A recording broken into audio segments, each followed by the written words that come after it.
Então, bora lá. O que tá acabando com os videogames? Eu não sei, mas eu tenho algumas teorias. Eu acho que, tipo assim, o preço é uma coisa que tá acabando com os videogames, isso aí tá difícil. Isso aí tá foda. Eles estão tentando subir o preço padrão dos videogames para US$ 70.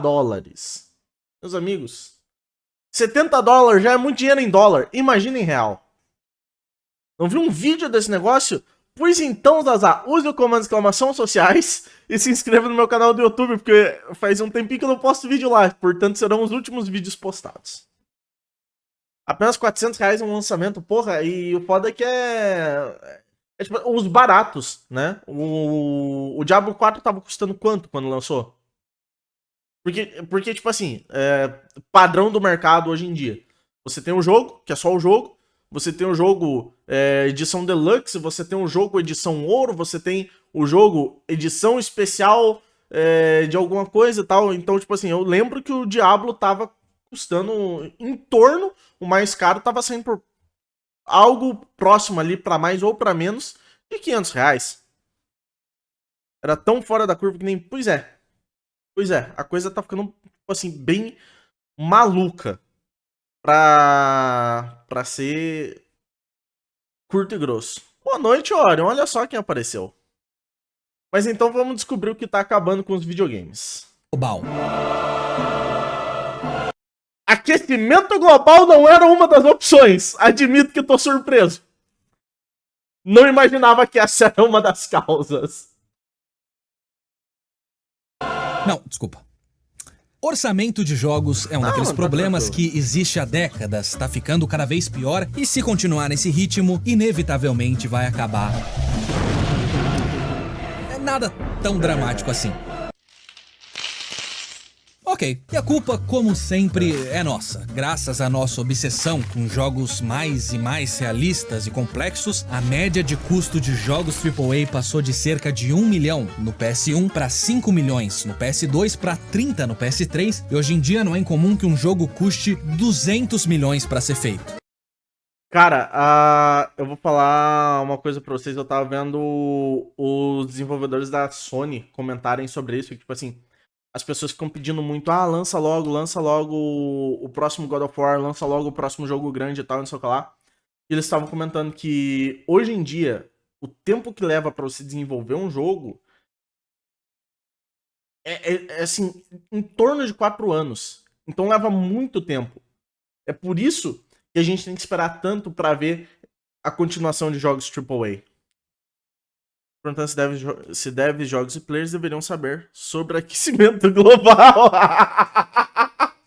O aquecimento global é realmente uma hipótese que a gente não tava cogitando, né? Mas assim, uma coisa completamente aleatória que influencia muito são os jogos NFT. Porque para você produzir e fazer o minting de um NFT, você gasta muita energia. Então, se desenvolvedoras maiores começarem a investir em mecânicas de NFT, por exemplo, como a gente acha que era a ideia da Ubisoft com o Assassin's Creed Mirage e outras plataformas da Ubisoft, você vai ter um gasto de energia e uma contribuição para o aquecimento global muito séria, a ponto de você precisar considerar isso. Aleatório pra cacete, eu sei. E começou como uma piada, mas é verdade. 3 anos só desenvolvendo conceito de personagem e polindo a narrativa. E olha que era um gacha. É verdade, o Orion ele trabalha com desenvolvimento. Cara, eu não vou perturbar o Reinaldo.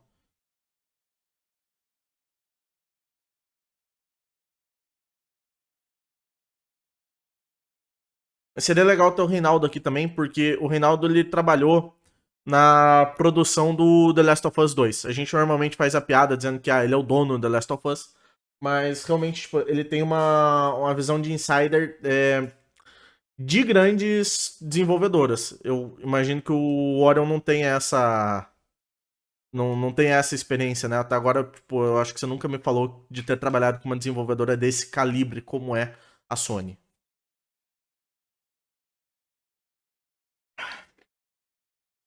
Ó, mano, falando nisso, fica tranquilo, cara. Não tem problema não, só não tá aparecendo aqui que até agora. Eu sei que a vida tem dessas, mano. Não tô cobrando, não.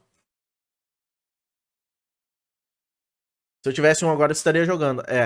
Talvez eu corte isso no YouTube, né? Porque eu não tô.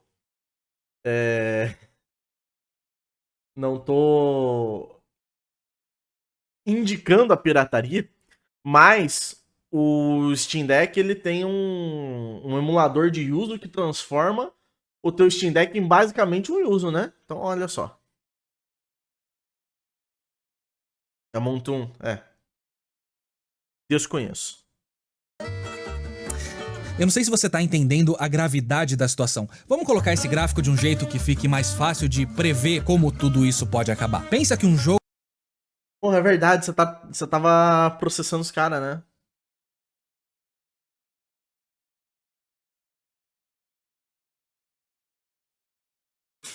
Por isso que eu comprar mais 50 jogos de boa, Valve. A Valve sabe vender um produto. jogo é um balão. Essas empresas ficam assoprando mais e mais para que o seu balão seja o maior e o mais bonito. Com cada fôlego, elas assopram 4, 5 vezes mais ar, mas a população não cresce 5 vezes a cada 10 anos ou fica 5 vezes mais rica. O mercado, assim como a superfície de um balão, não consegue expandir nesse ritmo. Então ele estoura. Os jogos são cancelados, eles nunca ficam prontos e quando ficam, o resultado é cada vez mais um desastre crítico, técnico e comercial. Alguém precisa resolver o problema do balão e esse alguém vai ser eu. Exceto que já existe uma solução. Ela foi teorizada, testada e comprovada por pessoas muito mais inteligentes do que mim que descobriram que quando o problema é dinheiro, a solução é mais dinheiro ainda. Essa foi rápida, o vídeo fica por aqui, um grande abraço a todos.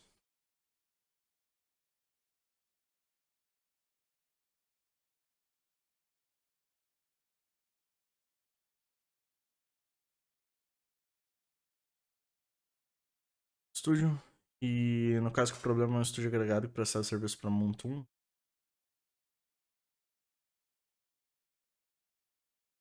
Tá, assim, é tranquilo isso tudo que você tá falando aí pro YouTube, na hora. Lembre-se, por favor, que os reacts vão todos pro canal do All Blake no YouTube. Marketing. Essa aqui é uma lista da Wikipédia de jogos muito caros. Tem jogos que gastam em publicidade tanto quanto foi gasto no desenvolvimento. Tem jogos que gastam o dobro, e aí tem Call of Duty. Sem propagandas, a gente não teria um COD por ano. A gente teria 5. Então eu acho que eu não posso reclamar. É claro que existe um motivo pra tudo isso. Lembra quando eu te falei no último vídeo que as notas afetam as vendas de um jogo e muito? Pois é, o marketing afeta 3 vezes mais que isso. E faz sentido que as empresas gastem tanto assim com ele. Então, quando eu digo que esse vídeo é um oferecimento da Manual, que metade dos homens sofrem com calvície, o que... Esse não é um problema que afeta ninguém aqui no chat do All Blake, então eu vou pular o AD. Eu digo, tudo isso, agora você sabe por quê. É verdade. Mas enquanto a propaganda soluciona ou ajuda na parte de aumentar o número de vendas, de aumentar o retorno daquele investimento inicial tão arriscado... Me afetou esse pulo? Não. Zig. Só de você estar aqui, a sua calvície está aos poucos sendo revertida. O chat do All Blake é basicamente mágico. Esses orçamentos de marketing monstruosos pegam o que já era um custo enorme e leva ele à atmosfera. Seria como reforçar aquele balão com uma rede de chumbo. Quando funciona, funciona muito bem. Eu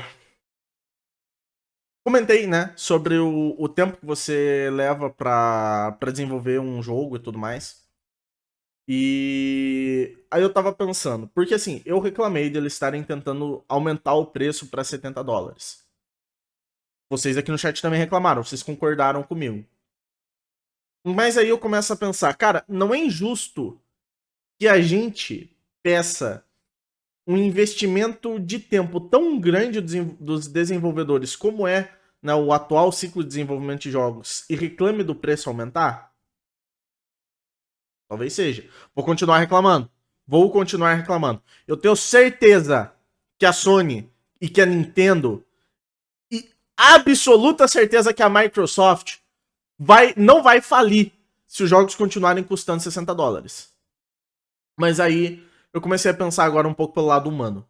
Porque, tipo assim, a gente não tá falando só da Sony. A gente tá falando dos desenvolvedores que a Sony tá obrigando a ficar trabalhando lá 24 horas sem parar. Né? Teve os desenvolvedores da Rockstar. Porque teve aquele grande bafafá por causa do crunch que eles tiveram que fazer pelo Red Dead 2. E os estúdios que estão usando IA pra fazer jogo? Ah, não, isso aí, porra, 5 dólares.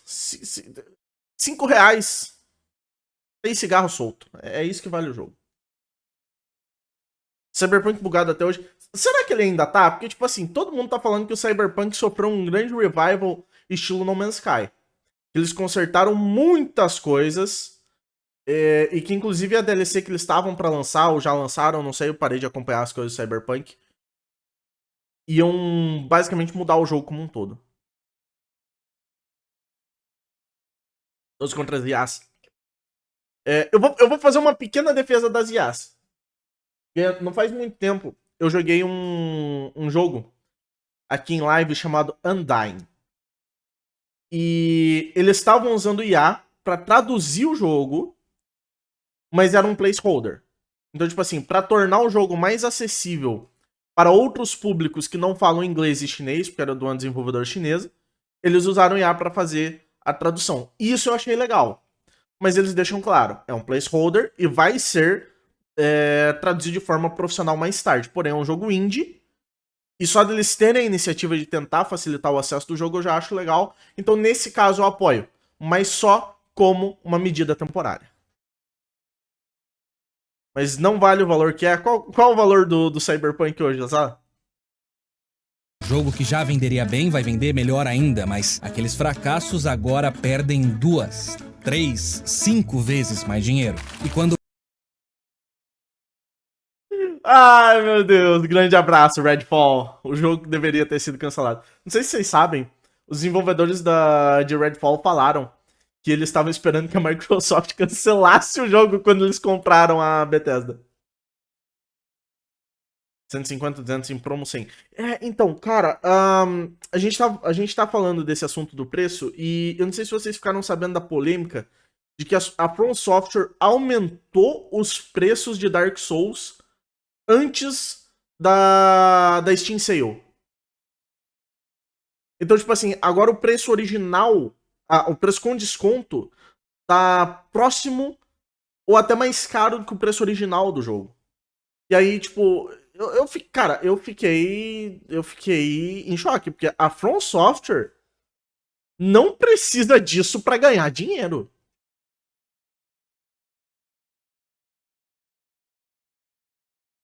Black Friday é assim, mas eu fiquei tipo, cara, porra, sabe, From Software? Não acredito nisso. From Software? Fiquei decepcionado. E eu não fui atrás disso, mas eu fiquei pensando, será que isso é por causa da... Isso é uma jogada suja só pra ganhar dinheiro, né? From Software aumentou o preço pra dar um desconto pro preço ficar mais alto. Ou isso é porque o mercado de jogos está mudando. E agora os preços dos jogos são mais altos. Uai, como assim, mano? Do balão finalmente estourar, ele vai tirar sangue. Então talvez o caminho seja diminuir os...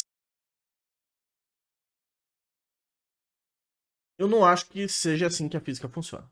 ciscos. Eu não sei se você sabe, mas o primeiro Assassin's Creed era pra ser um jogo completamente linear, uma espécie de Prince of Persia com esteroides. Cada momento, cada fase, cada luta seria épica.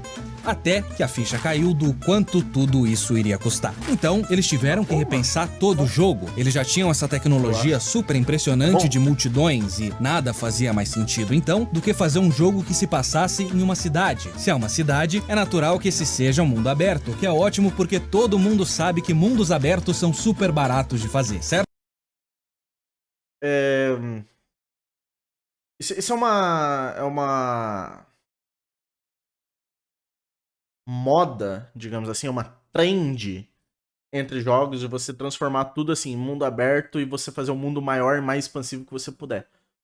E, cara, eu sou um grande fã de jogos de exploração, mas eu tenho sentido falta de jogos mais lineares. Tanto que se você for jogar o Devil May Cry 5, que é um jogo absolutamente linear, ele é um jogo maravilhoso. Eu acho que, assim, tá fazendo falta. Tá fazendo falta jogos que não sejam de mundo aberto. Nem todo jogo precisa ser mundo aberto. Bom, talvez se você Boa, não mano, colocar boa sorte. nenhum conteúdo nele, mas não é assim que esses jogos funcionam. A solução foi criar uma receita, um padrão que as missões iriam seguir, similar ao jeito que levels lineares fazem, onde as coisas vão ficando cada vez mais difíceis até o clímax final. Mas ao invés de um corredor, essas sessões seriam feitas em círculos, porque é um mundo aberto. O resultado era que isso cortava muito do tempo e dinheiro gasto em protótipo, na experimentação e até na criação de assets. E quando eles acabaram, eles tinham um mundo aberto muito competente, cheio de coisas pra fazer, e tudo isso sem estourar o balão. Então, eles fizeram de novo. E de novo. De novo. Eu acho De que novo.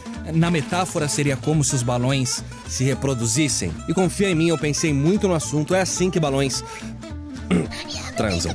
Por muito tempo essa receita deu certo, e eles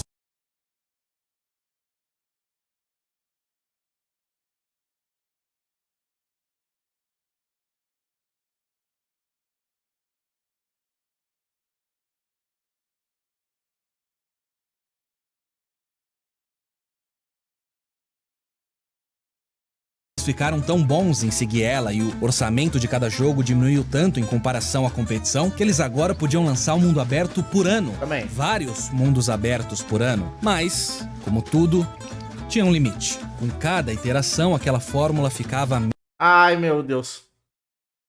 Qual é o nome do canal mesmo? Ô, Guimera. Tu deu gatilho no Orion. Agora fudeu. Agora fudeu. menos e menos interessante. Era boa o suficiente para carregar um único jogo, mas depois de dezenas deles, ela ia perdendo a graça. Cada vez que um balão transferia o ar para o outro, um pouco desse ar era desperdiçado e, eventualmente, só não era mais o suficiente para encher um balão. Ok.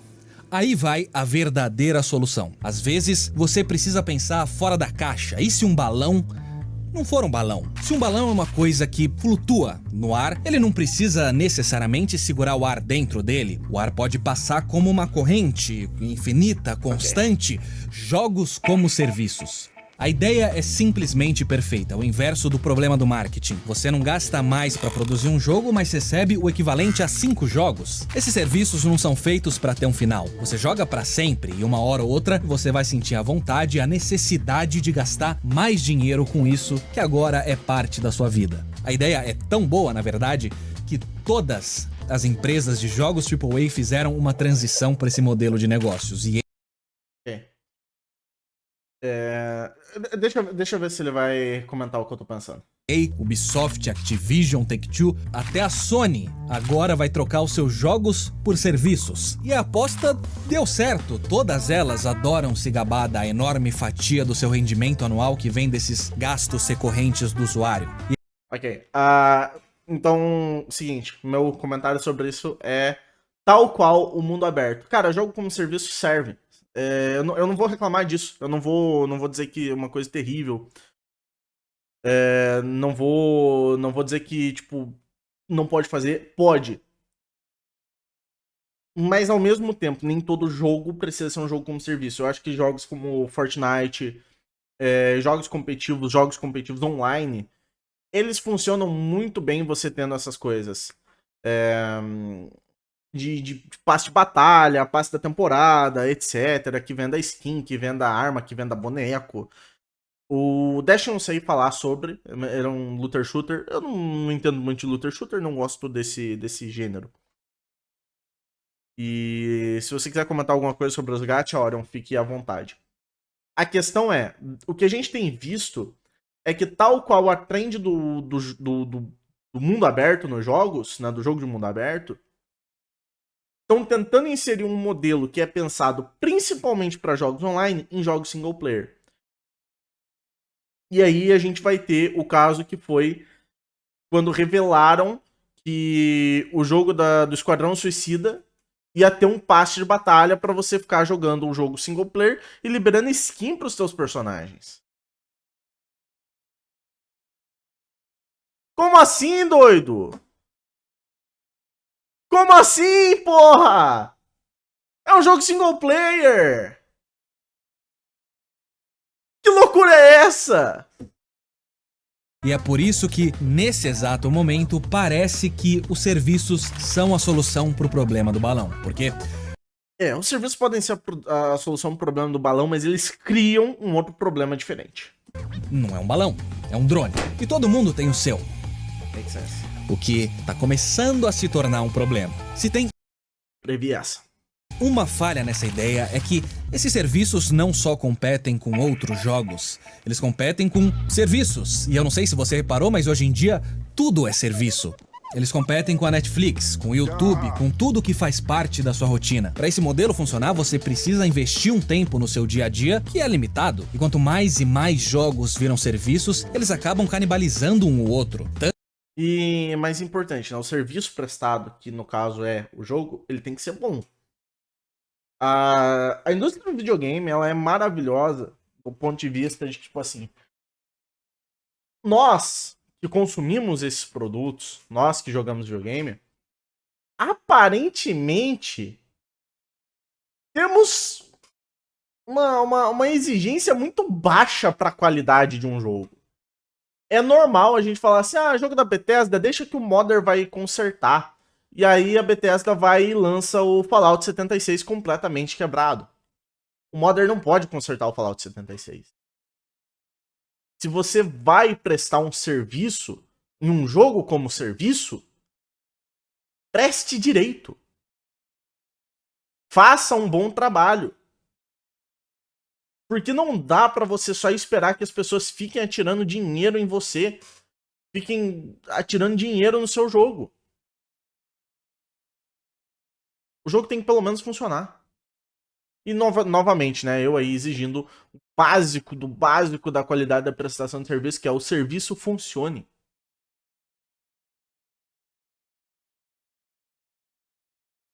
Só que nem isso a gente recebe.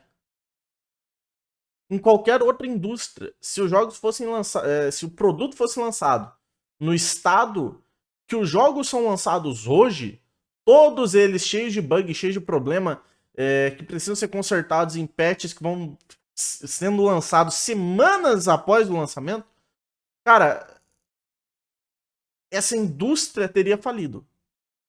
Mas na indústria de jogos isso não só é aceitável, como é o normal, é o esperado. Contanto que em 1 ou 2 anos, a Zazá tava falando aí sobre o Cyberpunk. Contanto que em alguns anos o jogo, em algum momento, esteja jogável, as pessoas ficam satisfeitas.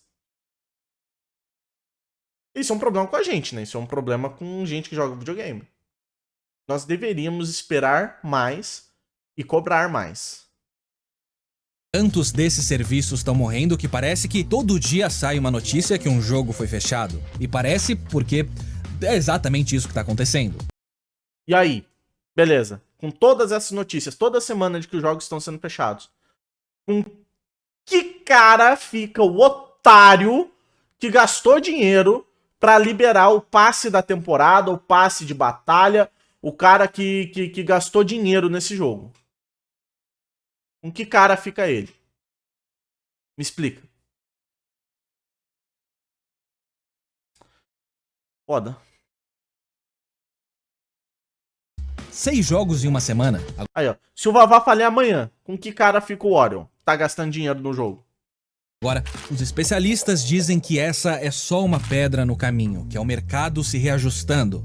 E quem sou eu para dizer que eles estão errados? Mas, como alguém que joga videogames de vez em quando, eu acho que existe um problema maior nessa solução. Eu não sei se você já viu um drone na vida real. A gente tá acostumado a ver aqueles vídeos com música de fundo, mas drones são muito barulhentos. Eles são irritantes. Um céu cheio deles, então você consegue imaginar. E olha, eu gosto dos meus balões, eu gosto de jogos que terminam. E sabe do que eu gosto mais ainda? Quando tudo não é uma exata cópia da mesma coisa, especialmente quando essa coisa é, por definição, repetitiva e predatória ou insuportavelmente barulhenta. Porque enquanto todas essas são soluções para as empresas que estão gastando todo esse dinheiro, nenhuma delas realmente soluciona o maior problema para mim, que quando o risco financeiro é tão grande assim, a resposta tem que ser não arriscar em todo o resto, o que acaba sendo o que realmente importa, mecânicas, ideias, histórias, sabe? O jogo em si, esse sim tem que ser testado em grupos de foco até a morte, para não sair demais da caixinha, e o que sobra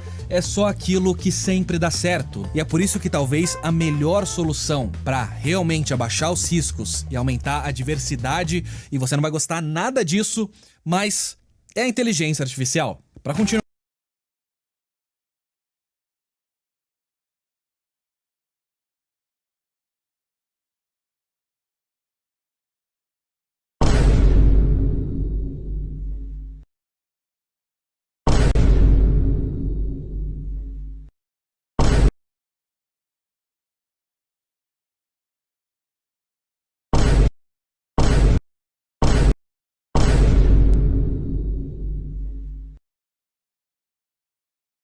Oito minutos pra gente chegar à inteligência artificial. Mas tudo bem, vai, vamos lá.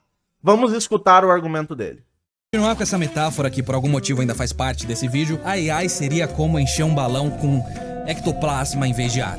Ectoplasma é menos denso que ar, porque ele flutua, ele vem em várias cores e formatos diferentes. Se a promessa de que a AI vai minimizar aquele trabalho mecânico e deixar os artistas focarem na arte se tornar verdade, aí a gente vai ter jogos grandes, bonitos e ambiciosos, mas tão únicos e estranhos como os indies são hoje em dia. É claro que é difícil prever os efeitos colaterais de ectoplasma. Ele pode ser essa coisa brilhante, bonita, de onde a gente tá vendo, mas se você chegar perto, ele pode te possuir? Será que a AI vai tornar os humanos por trás desses jogos obsoletos? Ele pode até te matar? Se a barreira de entrada baixar demais, talvez o mercado seja inundado por jogos lindos, mas sem alma nenhuma. Foi assim que a indústria quebrou nos anos 70. Ou ele pode fazer 1 milhão de outras coisas que a gente não consegue nem imaginar agora. O problema é que às vezes parece que as soluções que essas empresas criam são tão desnecessariamente complicadas quanto pegar uma metáfora e esticar ela até que ela perca todo o sentido. Quer dizer, ectoplasma? E eu sei que elas nunca fariam isso, mas no final talvez a verdadeira solução seja mais óbvia. Só para de assoprar tanto ar nesse balão.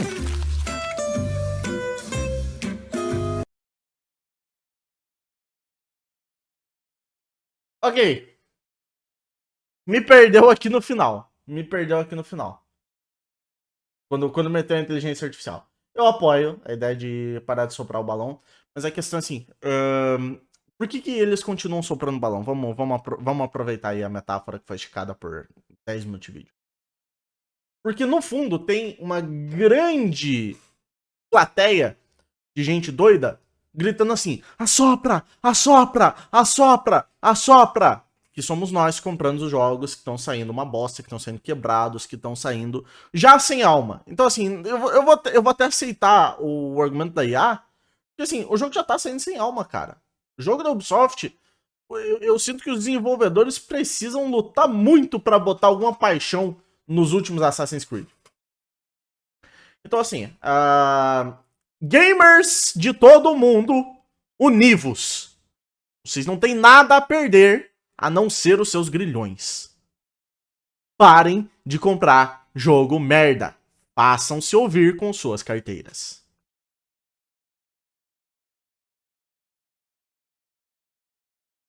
É isso, cara.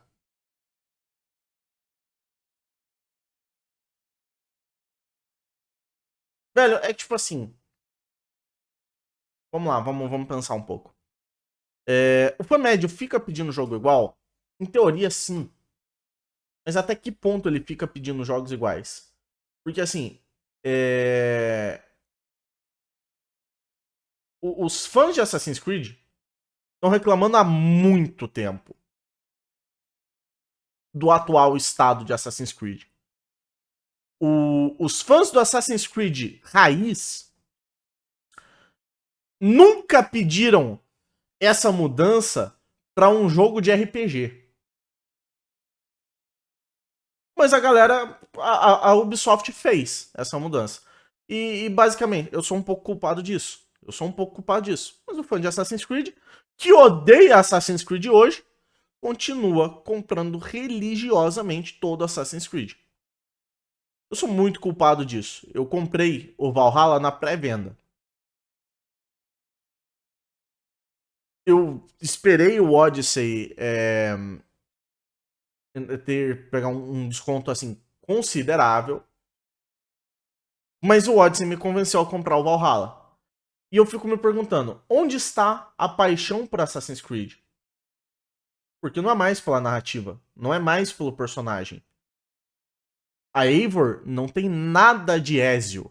A Eivor não tem nada de nada. Pela forma como eles estruturaram o jogo, a Eivor não pode evoluir como personagem em momento algum até o final do jogo.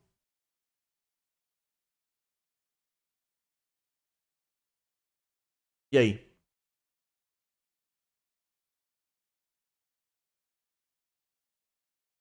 Tipo, por que que eu comprei o Valhalla? Eu não sei dizer, sinceramente eu não sei dizer. Porque talvez fosse pela recriação histórica da Inglaterra. Mas eu não acho que é isso. Assim, obviamente, pra quem me conhece, mas se você tá chegando aqui hoje, se você está chegando pelo YouTube, eu sou completamente apaixonado por história. Eu, inclusive, cheguei a fazer a faculdade de história, mas não concluí. E assim, é um tema, é um assunto, é uma coisa que sempre me interessou muito. Mas eu não acho que é pela recriação histórica da Inglaterra que eu comprei. Até porque, sinceramente, foda-se.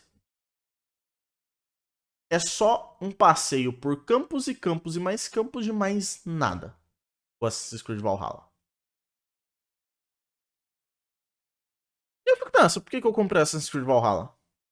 Tenho certeza. Mas, assim, eu imagino que seja. Porque eu sou muito apaixonado por Assassin's Creed. E no Odyssey, haviam ali migalhas de uma narrativa maior. Uma narrativa que a gente não via em Assassin's Creed desde a época do Desmond.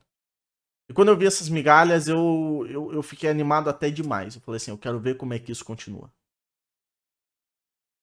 E continuaram com a bunda, né? Grande bosta. É isso aí.